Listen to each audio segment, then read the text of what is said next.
ನಾವು ಜೈನರು ಅಹಿಂಸಾವಾದಿಗಳು. ನಾವು ಯಾರಿಗೂ ಯಾರ ಮನಸ್ಸು ನೋಯಿಸೋದು, ಯಾರಿಗೂ ಹಿಂಸೆ ಮಾಡೋದು, ಯಾರಿಗೂ ಯಾವ ತೊಂದರೆ ಕೊಡೋದಿಲ್ಲ.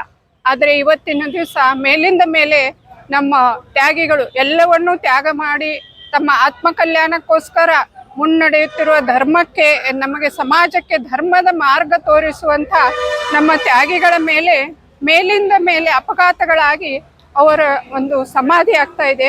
ಇದು ನಮ್ಮ ಸಮಾಜಕ್ಕೆ ಅತ್ಯಂತ ದುಃಖಕರವಾದ ಖೇದನೀಯ ವಿಷಯವಾಗಿದೆ. ದಯವಿಟ್ಟು ಎಲ್ಲ ಸರ್ಕಾರದವರಾಗಲಿ ಅಲ್ಲಿಯ ಸಮಾಜದವರಾಗಲಿ ಈ ಬಗ್ಗೆ ತುಂಬ ಎಚ್ಚರ ವಹಿಸಿ ನಮಗೆ ಜೈನರಿಗೆ ರಕ್ಷಣೆಯನ್ನು ಕೊಡಬೇಕು.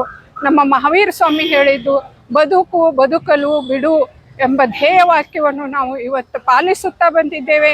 ಅದರ ಪ್ರಕಾರ ಅವರು ನಮಗೆ ರಕ್ಷಣೆ ಕೊಡಲಿ. ನಾವು ಯಾರ ಒಂದು ಸಣ್ಣ ಇರುವೆಗೂ ಕೂಡ ನಾವು ಹಿಂಸೆ ಕೊಡೋದಿಲ್ಲ.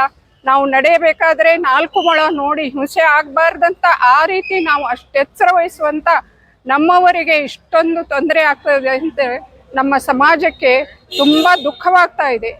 ಈ ವಿಷಯದ ಬಗ್ಗೆ ಎಲ್ಲರೂ ಗಮನ ತೆಗೆದುಕೊಂಡು ಸ್ವಲ್ಪ ನಮಗೆ ರಕ್ಷಣೆ ಕೊಡಬೇಕೆಂದು ನಾನು ಎಲ್ಲರ ಪರವಾಗಿ ಸರ್ಕಾರಕ್ಕೆ ಕೇಳ್ಕೊಳ್ತಾ ಇದ್ದೀನಿ. ಎಲ್ಲರಿಗೂ ಜೈ ಜಿನೇಂದ್ರ. ಜೈ ಜಿನೇಂದ್ರ.